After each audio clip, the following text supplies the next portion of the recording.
Assalamualaikum warahmatullahi wabarakatuh. Saudaraku yang dirahmati Allah, pernahkah engkau merasakan rindu yang begitu dalam kepada Rasulullah Muhammad sallallahu alaihi wasallam? Rindu yang membuat dada terasa sesak, rindu yang membuat hati bergetar seakan ingin sekali memandang wajahnya, duduk di dekatnya, mencium tangannya, mendengar suara lembutnya, dan merasakan kasih sayangnya yang tiada tara. Namun kita hidup di zaman yang jauh setelah beliau wafat. Lebih dari 1400 tahun memisahkan kita dengan baginda Rasulullah. Lalu bagaimana mungkin kita bisa bertemu? Adakah jalan agar ruh kita bisa hadir di hadirat beliau meskipun tubuh kita tidak bisa mendekat secara fisik? Jawabannya ada. Allah memberikan satu kunci agung kepada umat Nabi Muhammad sallallahu alaihi wasallam, satu amalan yang begitu sederhana tapi memiliki rahasia yang sangat besar, yaitu solawat. Solawat bukan sekadar bacaan bibir, bukan sekadar lafaz doa yang diulang-ulang tanpa makna. Solawat adalah cahaya yang menghubungkan antara langit dan bumi, antara seorang hamba yang penuh dosa dengan sosok manusia paling mulia Rasulullah. Allah sendiri yang memulainya. Dalam Al-Quran surat Al-Ahzab ayat 56, Allah berfirman, "Sesungguhnya Allah dan para malaikatnya bersyalawat kepada Nabi. Wahai orang-orang yang beriman, bersyalawatlah kalian untuknya dan ucapkanlah salam penghormatan kepadanya." Ayat ini menunjukkan betapa agungnya kedudukan solawat. Bayangkan Allah yang Maha Agung bersama para malaikat yang suci bersolawat kepada Nabi Muhammad. Lalu kita sebagai umat beliau diperintahkan untuk turut serta bersolawat.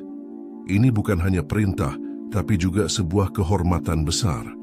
Solawat adalah ikatan cinta doa, sekaligus tanda kesetiaan seorang hamba kepada Rasulullah. Rahasianya begitu dalam, karena ketika seorang hamba bersolawat dengan penuh keikhlasan, ruhnya akan terhubung kepada Rasulullah sallallahu alaihi wasallam. Para ulama tasawuf menyebut keadaan ini sebagai hudur ma'a Rasulillah, yaitu hadir bersama Rasulullah secara ruhani. Hatinya seakan berhadapan dengan Nabi, merasakan kedekatan dan cahaya beliau, meski jasadnya tetap berada di dunia ini. Banyak kisah dalam sejarah yang menunjukkan hal ini. Imam Jalaluddin As-Suyuti, ulama besar abad ke-9 Hijriah, disebut sering bertemu Rasulullah dalam keadaan sadar. Ketika ditanya rahasianya, beliau menjawab bahwa pintu itu terbuka karena memperbanyak solawat. Begitu pula Syekh Abdul Qadir Al-Jailani, wali agung yang selalu menasihati murid-muridnya agar memperbanyak solawat, karena solawat adalah tali penghubung langsung dengan Rasulullah. Bahkan ada seorang alim di Madinah yang setiap malam membaca solawat hingga ribuan kali. Lalu suatu malam ia bermimpi didatangi Rasulullah yang berkata, "Engkau telah banyak bersolawat kepadaku, maka aku pun mendatangimu." Kisah-kisah ini bukan dongeng, tapi bukti nyata bahwa solawat membuka pintu pertemuan ruhani dengan Nabi. Maka timbullah pertanyaan, solawat apa yang paling besar rahasianya? Sesungguhnya, semua solawat baik.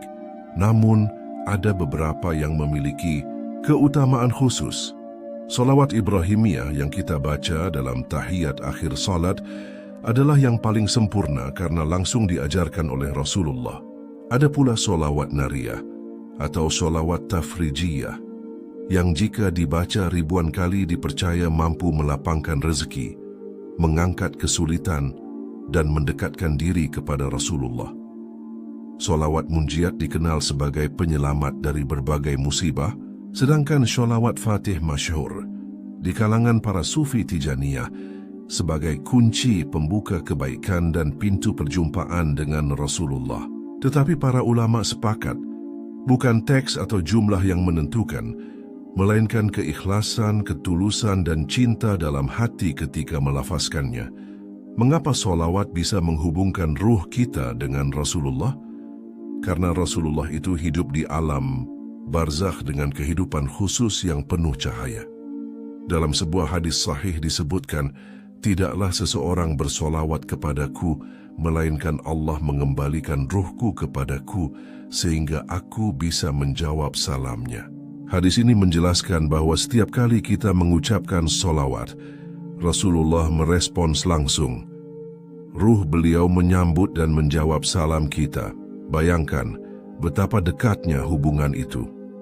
Setiap solawat yang engkau ucapkan adalah panggilan cinta, dan setiap panggilan cinta pasti dijawab oleh kekasih. Lalu bagaimana cara agar ruh kita benar-benar sampai ke hadirat Rasulullah? Ada beberapa langkah yang diajarkan para ulama. Pertama, bacalah solawat dengan hati yang hadir, jangan hanya bibir yang bergerak. Rasakan kerinduan kepada beliau. Kedua, perbanyak jumlahnya. Semakin banyak engkau bersolawat, semakin terbuka jalan ruhani itu. Ketiga, jaga kebersihan hati. Jauhi maksiat, karena maksiat menghalangi cahaya solawat.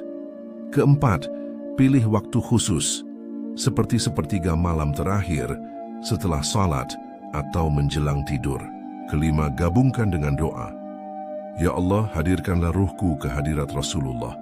Pertemukan aku dengannya dalam mimpi dan kelak di surgamu.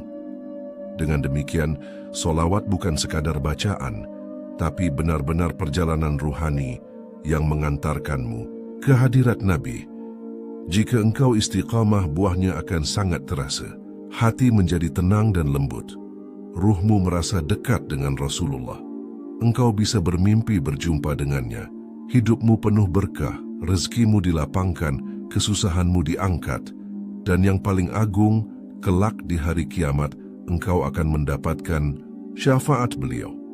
Rasulullah pernah bersabda, sebaik-baik hari kalian adalah hari Jumat, maka perbanyaklah solawat kepadaku pada hari itu, karena solawat kalian akan diperlihatkan kepadaku. Betapa luar biasanya solawatmu yang sederhana, yang mungkin engkau ucapkan di antara sibuknya dunia, ternyata diperlihatkan langsung kepada Nabi Muhammad sallallahu alaihi wasallam. Maka jangan pernah biarkan sehari pun berlalu tanpa solawat, karena di setiap solawatmu ada perjalanan ruhani menuju Rasulullah. Inilah rahasia besar yang jarang disadari banyak orang. Solawat adalah jembatan cinta, penghubung ruh dan cahaya yang bisa membawa kita ke hadirat Nabi, baik di dunia melalui mimpi dan kehadiran ruhani, maupun di akhirat kelak saat kita berjumpa dengannya di Telaga Al-Kautsar.